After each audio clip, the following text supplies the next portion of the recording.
Bom,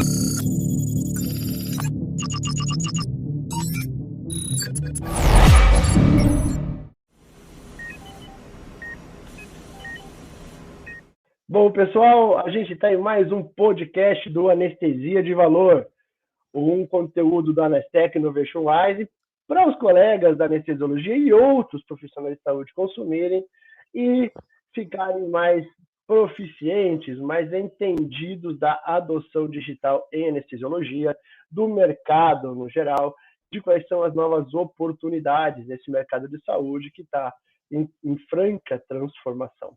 Eu convido hoje um amigo, um cara que eu converso há muito tempo, que eu incomodei muito já, e que, porque ele é para mim uma referência, Thiago Calado.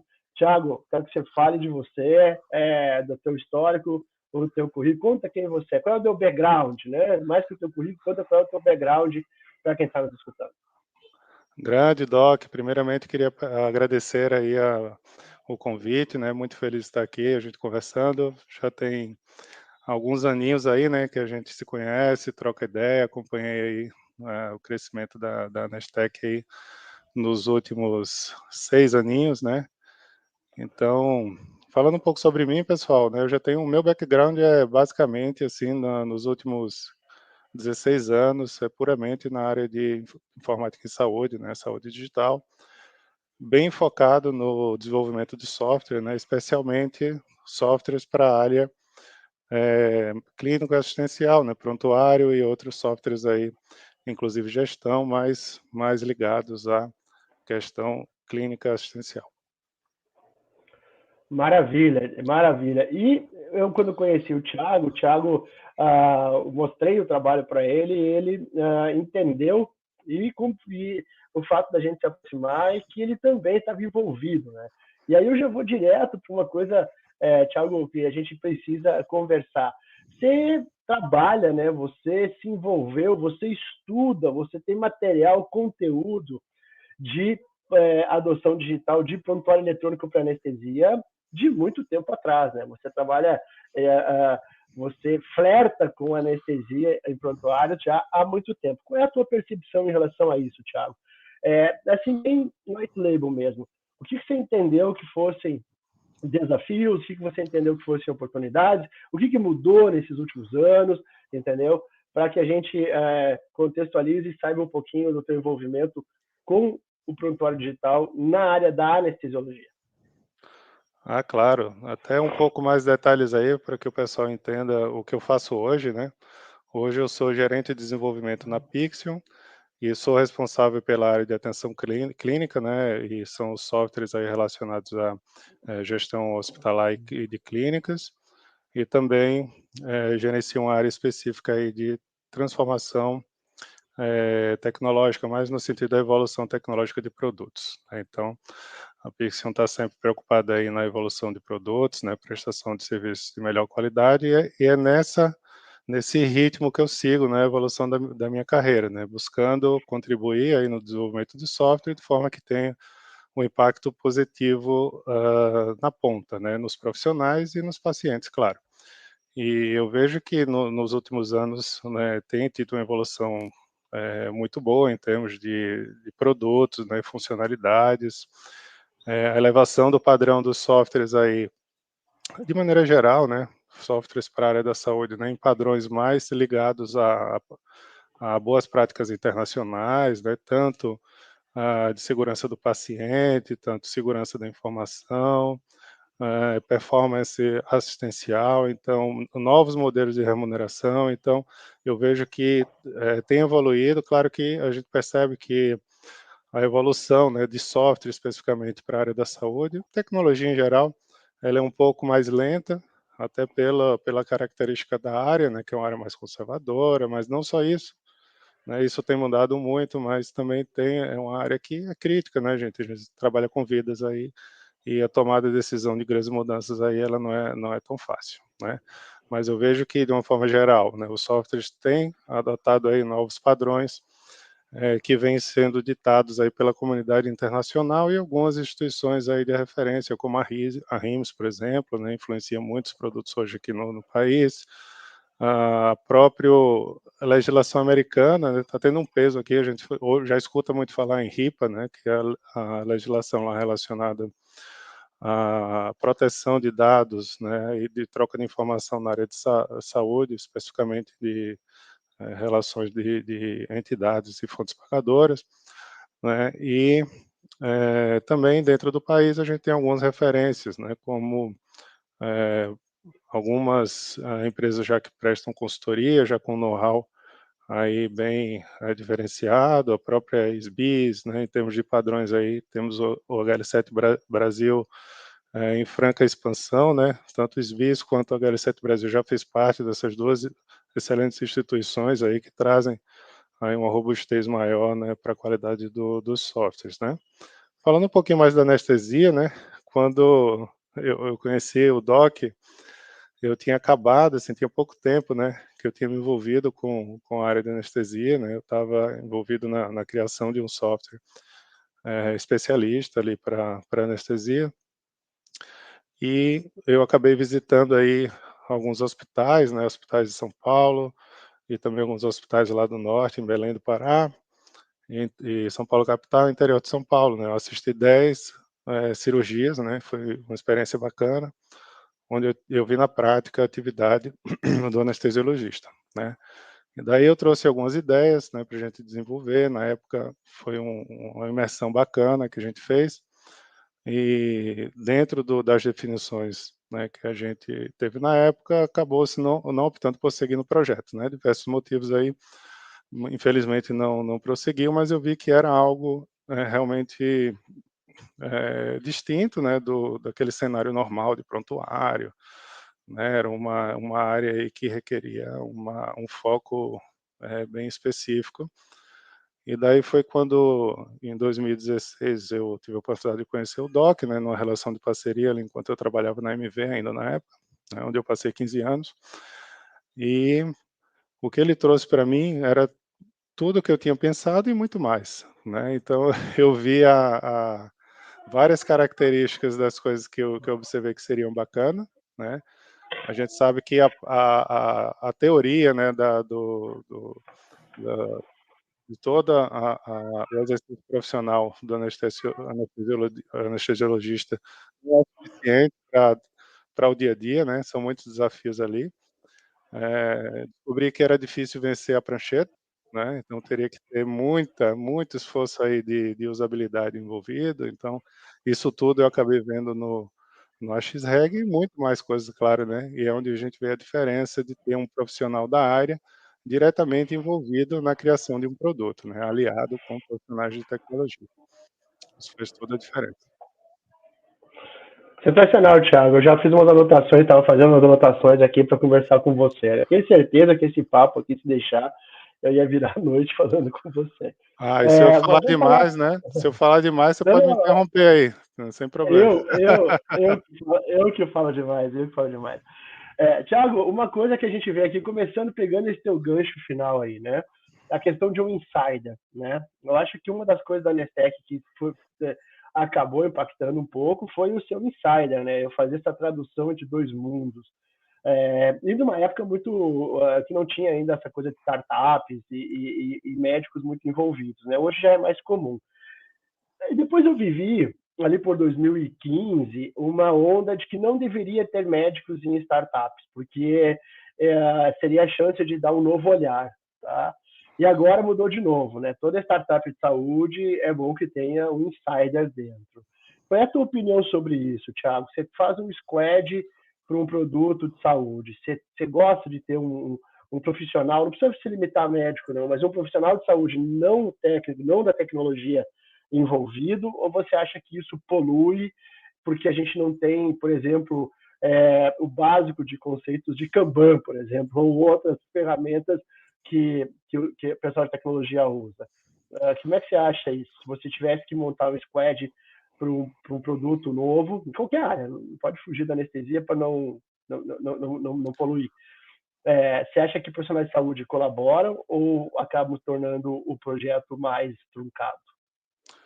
Eu acho que é fundamental, fundamental mesmo, Uhum. assim, essa frase, Perfeito, seria fundamental. Hoje, né, eu tenho uma plena consciência e comprovação aí com esse tempo todo, né, desenvolvendo software, que não tem como fazer um profissional que é exclusivamente da área da anestesia compreender, né, a rotina de um profissional da área da saúde de forma que uma solução seja feita e vá funcionar sem que tenha a participação do próprio profissional. Isso é comum, né, hoje até no desenvolvimento de software aí, de várias áreas, mundo afora, que o usuário final ele seja envolvido, né, durante todo o processo. E considerando a especificidade, complexidade e a criticidade da área da saúde, aí sim é que é importante essa participação, né? Por conta, inclusive, da linguagem que se utiliza, né? Então, boa parte dos softwares, ainda hoje, né? A gente briga com isso, né? Então, a gente vai aprendendo e tendo uma percepção melhor dessa questão, mas muito software hoje, até a própria linguagem que é utilizada nas interfaces com o usuário, elas não são adequadas para um correto entendimento da área médica. Então, são termos que são distorcidos e o profissional acaba tendo que aprender a interpretar aquele termo ali que não reflete exatamente sua realidade. A forma de organização das aplicações, por exemplo, no caso do médico, né? Vamos supor um,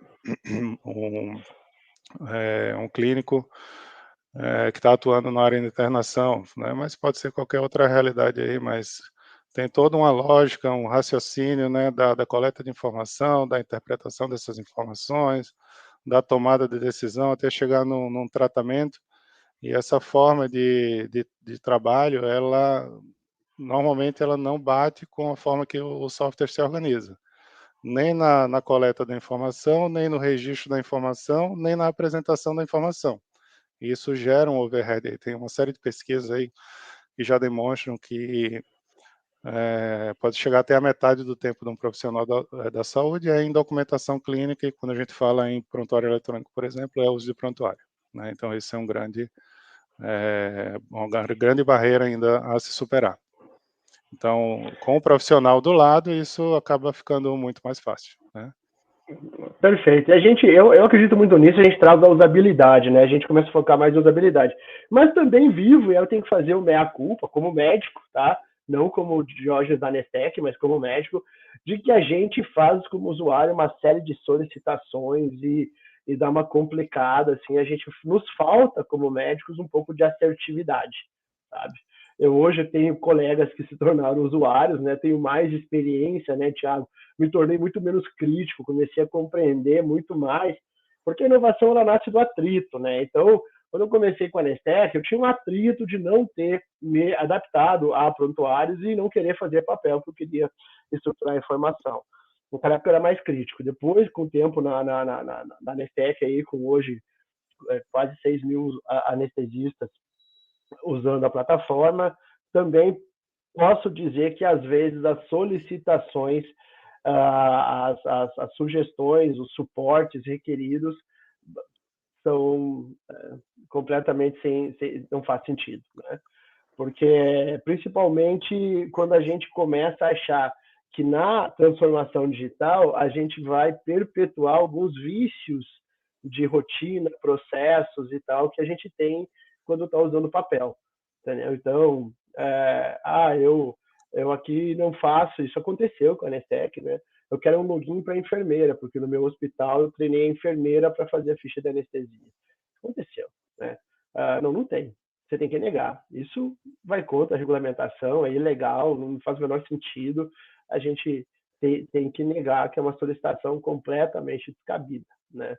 E assim a gente tem uma lista aí, mas são pontuais, claro, mas também acontece. O médico, às vezes, ele perde um pouco a noção de que, ao transformar sua rotina em digital, ele não tem algumas liberdades poéticas, vamos tratar assim, para ser mais suave, que teria sem o software, né? Você falou aí do RIMS, né? A gente tem acompanhado a evolução do RIMS, a gente tem clientes que são RIMS 7, RIMS 6, e que faziam, às vezes, paciente com RIM7, que fazia digitalização do prontuário anestésico em scanners, com menos em 24 horas, ou seja, uma infraestrutura gigantesca para fazer isso, para poder manter o RIM7. E parece, corre, né, a boca miúda, corre o rumor aí, falei com o Cláudio Juliano no início do ano, fiz um podcast com ele, ontem estava falando nisso com alguns colegas, que vem novidade do RIMS aí para o próximo ano em relação à anestesia. Você acha que vem? Você está ciente de alguma coisa? Ou também ainda não viu nada diferente não, Thiago? Não, confesso que estou por fora desse tema aí, mas eu acho que seria uma mudança bem-vinda, né? Bem-vinda. Não Até não vai ter porque como... Não. Pode falar. Não, até porque tem algumas brechas, vamos chamar assim, né, em todos os requisitos da RIMS, porque se, por exemplo, começa muito rigoroso, né, é difícil de cumprir tudo isso. Eu acho que eles vão incrementando, né? Aí, ao Claro. passo que as possibilidades, a maturidade, né, das instituições também, tecnologias vão se desenvolvendo, eles vão aí apertando mais o cerco, né? Então tem outras questões aí, como a documentação do paciente, né? Como que o paciente vai assinar eletronicamente, né? Então tem algumas questões ainda que a gente precisa contar com algumas saídas assim, mas anestesia especificamente já não é mais um problema, né?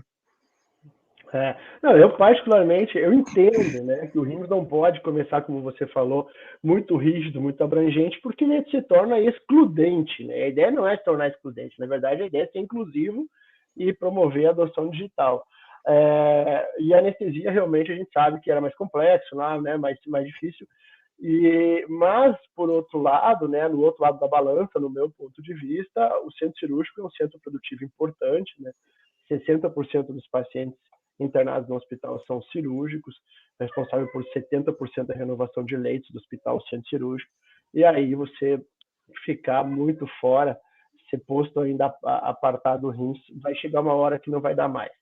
Certamente não vai ser uma exigência de uma hora para outra, vai ter algumas escalas, a coisa vai para os próximos anos, mas eu acho que a partir do ano que vem algumas coisas vão mudar. Vamos ver, estou atento para ver o que vai mudar. Mas nessa também, de algumas adaptações, você falou do HL7, né? Que é um padrão de linguagem desejável, que uniformiza, mas que a minha pergunta é justamente você, qual é a tua vivência? Eu vejo pouco na prática, eu vejo muito na prática nos monitores multiparâmetros, nos devices, na internet das coisas, mas eu mesmo, o AXREG, ele está pronto para HL7, trabalha com HL7 quando é dado de monitor, quando é dado de device de sala cirúrgica, mas não fora disso. Como é que você vê essa adoção do HL7?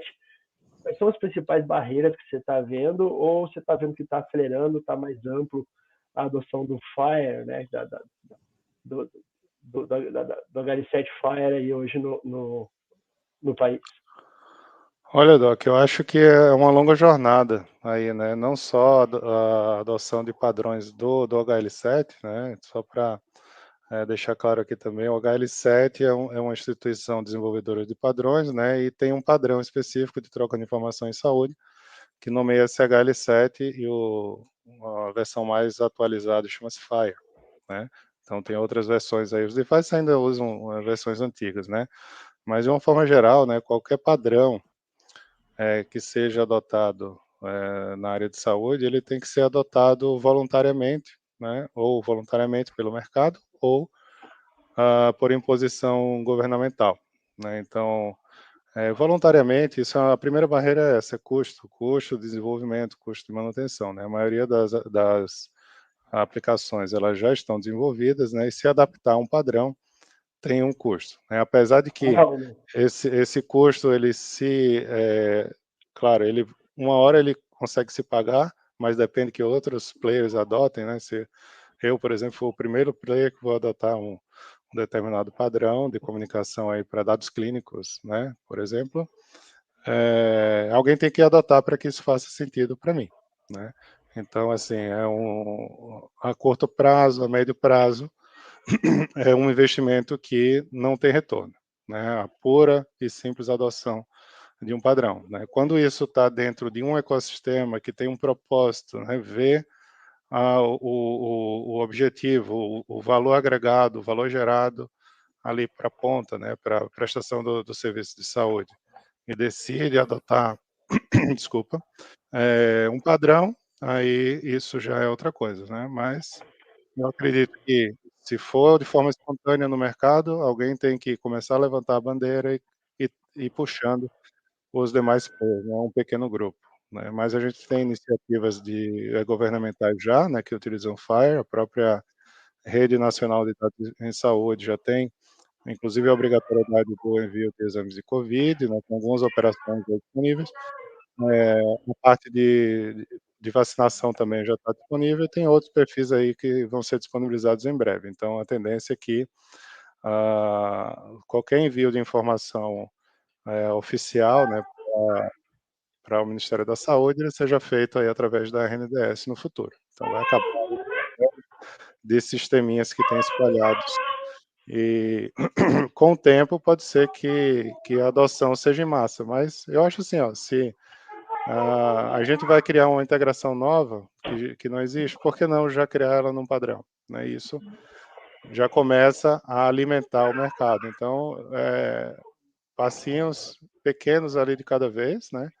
A gente começa a construir. Né? Vou desenvolver uma aplicação nova, né? Por que não já começar adotando um padrão? Não é tão, o custo para desenvolver uma coisa nova não é tão grande, mas isso automaticamente se compensa uma hora, porque por exemplo, se eu faço uma integração direta com outro software, por exemplo, eu tenho um LIS, um sistema de informação laboratorial, e vou me comunicar com outro LIS, por exemplo, uma relação de laboratório de apoio, por exemplo.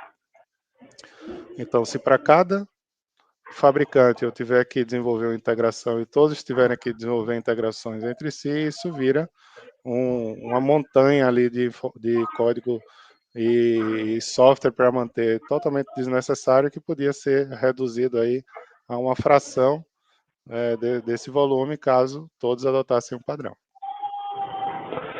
Eu aprendi muito sobre o mercado de saúde, né, Thiago? Porque uma coisa é fazer software e aí depois você tem que fazer o go-to-market, né? Evoluir no mercado, escalar no mercado. E eu sou adepto também de saber, né, de ter a consciência de que a adoção ela é paulatina, ela não é uma adoção em massa. Ela vai acontecendo aos poucos, é como você falou, né? A gente, por exemplo, o nosso squad de integrações na Nestec é HL7 o tempo inteiro, né, barramento mas às vezes a gente vê que tem um pouco de dificuldade. Bom, nesse sentido, Thiago, a gente está falando já de interoperabilidade, né? E eu sou muito adepto a isso. Eu dou muita palestra, muita aula, chamando os anestesistas a isso, tá? A gente não fala mais de prontuário anestésico digital, sabe? Isso é a ponta do iceberg, é o must-have, né? O que nós temos que começar a pensar é que essa informação ela vai ser interoperável com outros stakeholders dentro da instituição, fora da instituição. O anestesista tem uma questão de faturamento, que é sempre a parte da instituição, faz uma parte do trabalho pré-anestésico, que é fora da instituição, antes do paciente fazer uma internação. Né? Então, o paciente nem está no prontuário eletrônico ainda, o anestesista já está atendendo ele no consultório fora do hospital, e depois esse dado vem para o prontuário anestésico. Então, e tudo tem que gerar informação, né? Tem que gerar comunicação, informação, tem que gerar indicadores e tal. A interoperabilidade do dado. Como é que você vê hoje na sua prática aí? Eu me lembro quando a Natasha me mostrou o primeiro dash de dados da Pixel, há uns 3 anos atrás, se eu não me engano. A gente estava construindo o nosso ainda, foi muito inspirador ver já funcionando, criando indicadores e tal. E eu chamo a atenção do anestesista para isso. O prontuário, você está constituindo um prontuário clínico, é um documento clínico, mas essa informação ela tem poder de ser estruturada em indicadores e ser consumida por outras áreas do hospital. Como é que se vê essa interoperabilidade na saúde? Tem algum ponto de vista aí diferente para a gente? Olha, primeiro a gente tem que entender o que é interoperabilidade, né? Então, tem algumas definições aí de interoperabilidade. Eu gosto muito da definição da RIMS ali, que é dividida em 4 estágios ali, né? É fácil de achar essa informação, mas de forma geral, não é uma simples troca de informação, não é uma simples integração, né? É uma troca de informação que faça sentido, que seja compreensível pelos sistemas que estão trocando essa informação, que ela seja usável, que ela traga algum benefício em um âmbito ou comunitário, né, ou regional ou nacional, etc. Então, é todo um conjunto aí de valor gerado, né, pela troca de informação que leva à interoperabilidade, né? A interoperabilidade no nível ideal, vamos dizer assim, né? O nível ideal seria uma interoperabilidade semântica, né, que já é difícil de atingir, né? A gente tem uma interoperabilidade funcional, né, vamos resumir assim, onde basicamente é a troca de informação. A interoperabilidade semântica, ela envolve, né, aquele dado já de forma compreensível por ambas as partes. Então, além do padrão de interoperabilidade em si, de troca de informação, a gente tem que usar outros padrões aí para dar suporte à representação dessa informação, né? Tanto como a informação vai ser representada, né, a arquitetura daquela informação ali, e como ela vai ser especificada, né, com o uso de uma terminologia, por exemplo, né? Então, quando a gente não utiliza um padrão terminológico, pelo menos para representar uma informação, a interoperabilidade ela não vai ficar completa, porque a gente vai precisar fazer os velhos de para, né?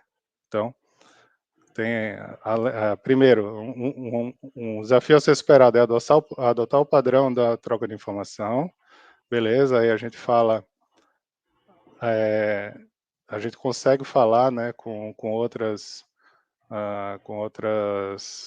softwares, né? Um software consegue falar com o outro, mas a, a interoperabilidade semântica é mais como se fosse a língua que está sendo transmitida ali, né? Que seja compreensível entre as duas partes. Então não adianta.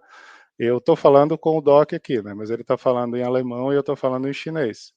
A gente vai se escutar, mas não vai se compreender, né? Isso seria uma interoperabilidade aí funcional, né? Mas quando a gente fala no mesmo idioma, né? A gente tem a compreensão exata do que está sendo transmitido de informação. E esse é um dos níveis mais complexos de se atingir, porque é o que dá mais trabalho também, né? Porque hoje cada software, cada fornecedor tem a representação do dado ali da sua maneira, com sua própria estrutura de dados, né? Em sua grande maioria banco de dados relacional, sem seguir um modelo de referência da informação que seja adotado aí em nível internacional, e quando esses dados eles saem de um lugar para o outro ali, tem que ter todo um trabalho em normalizar aquele dado ali, né, ou fazer mapeamentos, os velhos de para que essa informação seja compreendida na outra ponta. Então, quando a gente não adota padrões também em nível semântico, é outro problema que a gente tem que duplicar. Aí, para cada integração, duplicar, mesmo que tenha um padrão de troca de informação, tem que duplicar essa camada aí de mapeamento, né? Ou seja, de para. E quando a gente fala nisso também, gente, a gente fala do dado em si, né? Então, a interoperabilidade, ela não é nada sem o dado, né? A gente sabe o valor que o dado tem hoje, né? Especialmente o dado de saúde, né? E quando a gente fala em IA na área da saúde, né, principalmente questões de machine learning, né, com essa Eu ia tocar informação, nesse assunto. Eu com ia essa puxar esse assunto com informação, né, você. então eu já entrei nele, né, principalmente É, machine learning, né, quando a gente fala achei, né? aí um aprendizado de máquina dentro de uma instituição, tem todo um trabalho ali para que o algoritmo ele reconhece aquela informação, ok, mas aí a partir daí, né, ele aprende e ele começa a gerar as informações ali que são necessárias, né? Mas quando a gente vai trabalhar num âmbito aí mais abrangente, né, múltiplos softwares, múltiplas instituições, né, rede de saúde, ou no âmbito governamental, juntar toda essa informação de forma que ela faça sentido, para que seja avaliado por um algoritmo aí de machine learning é muito complicado. Então, é um outro desafio, acho que daria uma conversa à parte só para falar disso também, né? Com Assim, certeza. então, já vi até pessoas falando, não, cria um robô para fazer a normalização dos dados, mas não funciona, né? Não É, funciona. esse é o trabalho básico, né, Thiago? Ah, Esse é o básico que eu tenho que fazer, normalizar o dado. A primeira frase que eu falo nas minhas aulas de inteligência artificial para anestesistas é: inteligência, o conceito de inteligência é a capacidade de processar a informação. Se você não tem a informação para ser processada, não há inteligência que vai ser criada, entendeu? Vai falar o não quê dá. para a máquina processar? Vai no SAM pegar as fichas de anestesia lá e dar uma lida? Não vai. A gente tem uma experiência aí de um caso mundial de um grande player, né, que era inteligência artificial para a saúde, mas contava que os dados estivessem disponíveis e resgatáveis para botar numa árvore de decisão, não estavam, né? Não está mais no Aí, mercado. aí Tá? ficaria fácil, né? Pois é, né? E a gente vê muita startup fazendo isso hoje, né, Thiago? Muita startup fazendo processo de tomada de decisão, árvore de tomada de decisão, e dizendo que tem inteligência artificial. E eu sou muito crítico em relação a isso. E agora a minha criticidade, que era em protocolos eletrônicos há 10 anos atrás, hoje está nisso. Cara, se você não tem os dados, se você não cuida da jornada da informação, que é uma coisa que eu aprendi na epidemiologia, né? Se você tem que cuidar da jornada da informação, para a informação estar no momento que você for resgatar ela para analisar, ela realmente tem um substrato rico para ser analisado, para ser para aprendizado de máquina. Senão, não tem como fazer milagre. Né? Eu falo muito isso. Eu acho que na anestesia a gente trabalha muito nisso, né? Estrutura bem a informação para rodar machine learning. Tem uma outra frase que eu uso muito nas aulas também, é que uma pilha de dados conta uma história, e isso é clichê, né? Não sei eu que falei essa frase, a frase é velha, Uhum. mas uma pilha de histórias prevê o futuro, que é a capacidade preditiva, tá? Que eu acho que é uma das grandes sacadas para o anestesista, que é um médico de resultado imediato, ele tem esse apoio cognitivo em tempo real, esse suporte à tomada de decisão, em cima de uma predição feita pelo machine learning. A gente tem alguns casos na Anestec, a gente prevê a hipotensão sustentada com 20 minutos de antecedência, prevê o volume de sangue, prevê o fármaco que vai ser usado, aprendendo, né, com 2 milhões de registros na base, lendo o tempo inteiro, aprendendo algumas coisas. Como é que você vê esse prontuário ou esse software de saúde que deixa de só armazenar para começar a apoiar, para começar a interferir, não para substituir o médico, já deixando bem claro aqui que o anestesista tem medo que seja substituído, mas para fazer o binômio que nós chamamos de inteligência aumentada, que é o anestesista com a sua capacidade técnica, mais a capacidade da máquina em fornecer predições personalizadas. Como é que você acha que a gente está nesse caminho? Vai muita coisa ainda pela frente ou acha que não é por aí? Eu acho que é por aí mesmo, e mais no sentido da inteligência aumentada mesmo, né? Hoje, assim, antigamente o médico conseguia saber de tudo, né? Há algumas centenas de anos, talvez, né? Se detinha o conhecimento todo ali da área, né? Hoje em dia, não dá para ter uma pirinha de livro ali do lado para consultar, né, na hora de dar um diagnóstico, né, gente? Então, assim, a gente vê o mundo de especializações e subespecializações que existem hoje, então não tem como. Claro que a experiência, né, traz muito mais do que a informação acumulada, né, do que conhecimento ali, obviamente, né, mas o volume de informação muitas vezes chega a ser tão grande que não dá para fazer bom uso, né, de toda essa informação de maneira rápida e prática, como é a necessidade que a gente tem hoje, né? Então, um suporte à decisão, né, baseado num algoritmo bem treinado, aí envolvendo machine learning, é uma excelente combinação, né? Agora, é preciso que o dado ele tenha qualidade, né? Ele tenha Sim. o volume correto, ele consiga ter uma precisão, um nível de confiança aceitável, né? Então, não pode ser só baseado em experimentação, né? Tem que ter validade estatística mesmo ali do algoritmo que está sendo aplicado, né? A gente sabe que na área de saúde a predição é perigosa, né? Perigosa. Se a É, gente, se a gente tem um existe. falso negativo aí, um falso positivo ou um falso negativo, dependendo da condição, você pode fazer algo que não deve ou deixar de fazer algo que devia, né? Então, Você sabe que eu até botei na minha aula, Thiago, até botei na minha aula que começou a reaparecer nos artigos o HAL 9000 do filme 2001 Odisseia no Espaço, que toma olha, decisões contra a tripulação baseado no que ele foi programado para ter, né? Que era preservar a missão, ajudar e tal, mas chegou um ponto que aquelas premissas da qual ele foi treinado, né? A máquina, ele e o HAL 9000, o computador, foi treinado para fazer, ele começou a agir contra a tripulação para poder fazer aquilo ali. Então, realmente, saiu agora no artigo há pouco o paradoxo botando o HAL 9000. E uma outra coisa que tem que ter também, Thiago, na minha opinião, é estômago. Estômago. Por quê? Porque a hora que você bota o machine learning para rodar, você vai ver que tem muita coisa que a gente faz e não consegue enxergar que aparece e aí não é tão legal de ver.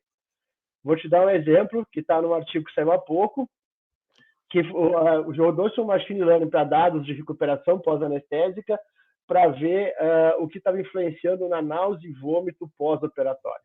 Tá? A gente sabe algumas coisas da literatura, mulheres jovens, não fumantes, com cirurgia videolaparoscópica, ginecológica, com uso de gás cevorane, é potencialmente emetizante, e essa combinação a gente já começa a tratar no começo da anestesia para não vomitar, porque essa paciente vai vomitar 12 horas, 20 horas seguidas, se a gente não cuidar.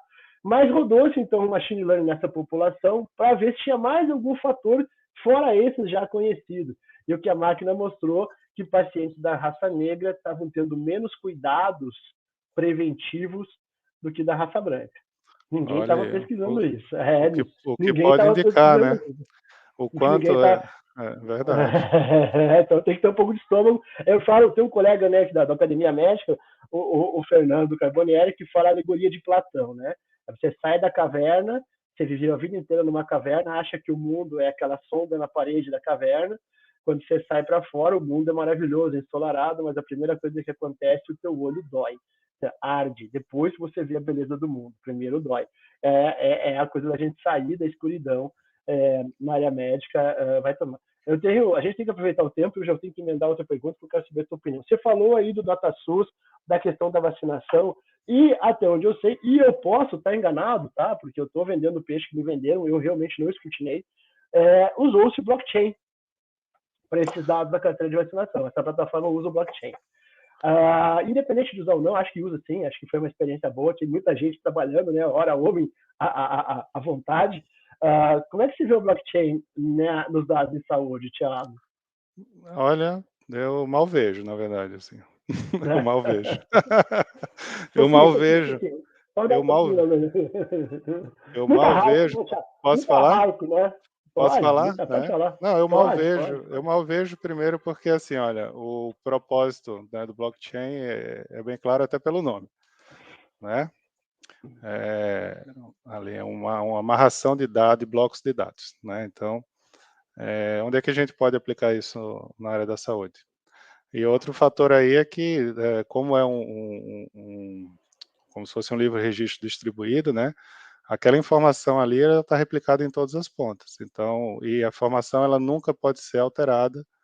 Né? A informação que foi gravada nunca pode ser alterada. Então, ao longo do tempo, a gente tem uma trilha de informação razoável. Quando a gente fala informação financeira, a transação, de quem veio, para quem foi, né? O valor transacionado, algumas informações adicionais ali, como o timestamp, né? O momento que foi feita a transação, mas informação simples. Imagina você criar um blockchain para um registro anestésico. Qual o volume de informação que tem ali, né? Não, inviável do ponto de Então, vista de processamento, né? então assim, eu não vejo que bate com o modelo. Talvez algumas aplicações específicas, né, como é o mais no sentido de repositório, né? Eu também eu não tenho certeza, não cheguei a ver, mas eu também tive conhecimento, né, da aplicação do blockchain ali na RNDS. Eu acho que faz algum sentido, porque o dado né, ele vai ser imutável, é uma base única ali, né? Então eu acho que faz algum sentido, né? Eu acredito que para uma aplicação pelo menos as aplicações, né, os softwares mais tradicionais aí da área da saúde, não faz sentido. Existem outras técnicas aí que a gente pode garantir, por exemplo, a integridade do prontuário como um todo, né? Hoje, o conceito de prontuário ele anda meio distorcido aí por conta do PEP, né? O PEP, inclusive, ampliou o conceito de prontuário. Quando a gente fala de prontuário normal, físico, é uma coleção ali de documentos, né, que retratam a saúde da pessoa, né, de forma ali contínua, longitudinal, etc. E tem documentos que são específicos, né, obrigatórios até por lei e tudo mais, mas é um registro, né? E o prontuário, né, é bem especificado na legislação que define o conceito do prontuário, que o prontuário ele é um objeto único ali, tá? Que é feito de uma coleção de registros. Então, apesar de que eu tenho dentro de um prontuário uma prescrição, talvez uma evolução, anamnese e etc., né? O prontuário ele pode ser identificado como uma coisa única, né? Ele tem a sua unidade. No PEP isso perde um pouco do conceito, porque a gente não vê mais os registros ali em pastas e etc., né? E a gente tem aí, por exemplo, vou dar um exemplo aí claro, né? A assinatura digital, né? Ela é uma forma segura de garantir a integridade, entre outras coisas, né? A integridade de um registro de prontuário eletrônico. Mas eu só garanto a integridade de um registro único ali. Como é que eu garanto, por exemplo, que vamos supor no papel, né? Alguém tirou uma página ali, uma evolução médica daquele prontuário por algum motivo, Perfeito. e eu assumir isso nela. Se eu fizer isso no PEP, como é que eu garanto? Eu perco a rastreabilidade da informação mesmo com a assinatura digital, porque eu não tenho a visão do prontuário único, né? Mas tem uma saída para isso. Tem técnicas de encadeamento de registro que podem ser aplicadas, tá? Que não necessariamente sejam blockchain mesmo, né? Mas a gente usa princípios de blockchain, entre outras técnicas aí, para fazer esse princípio de encadeamento de registro, de forma que os documentos de prontuários eles fiquem amarrados um ao outro e aquela integridade completa não possa ser quebrada. Inclusive, isso é um requisito do estágio 3 da certificação nova da SBIS, muito bom por sinal, que o nosso software Smart da Pixel atualmente é o único prontuário que tem esse estágio, né? E a gente implementou essa técnica aí, claro que a forma que a gente implementou é bem particular, inclusive, teve uma menção aí honrosa, né, da forma como a gente implementou, e foi muito bacana, porque a gente conseguiu garantir essa integridade. Mas, voltando ao blockchain, né, é muita coisa que não casa com o modelo da informação na área da saúde, na minha opinião. Eu acho que eu te dou razão e concordo contigo. Eu acho que o método, o modelo pode inspirar, mas como querem fazer assim, simplesmente aplicar top-down, não vai acontecer. E um argumento que eu escuto muito, eu como médico posso rebater, assim, de coração aberto, sem julgamento, que o paciente tem que ser dono dos seus dados, o paciente ser dono do seu prontuário. Não vai acontecer, tá? Vai ser sempre uma entidade privada que vai reter esse prontuário. Por quê? Porque eu atuo e faço a pesquisa com pacientes em 100% dos pacientes que eu vou anestesiar, e é comum do paciente perguntar: você está tomando algum remédio em casa? Estou, para memória. Como é que é o nome? Não lembro. Comum, isso é comum, comum. Mas a gente não lembra o nome da remédio, olha, não está funcionando então, né, dona Maria? Vamos ter que, sabe? Daí, os medicamentos, as cirurgias que fez, sabe? O paciente, ele não... mas é que ele não tem um aplicativo para isso em blockchain. Mesmo que tivesse, o diabético não põe a glicemia no aplicativo dele diariamente, tá?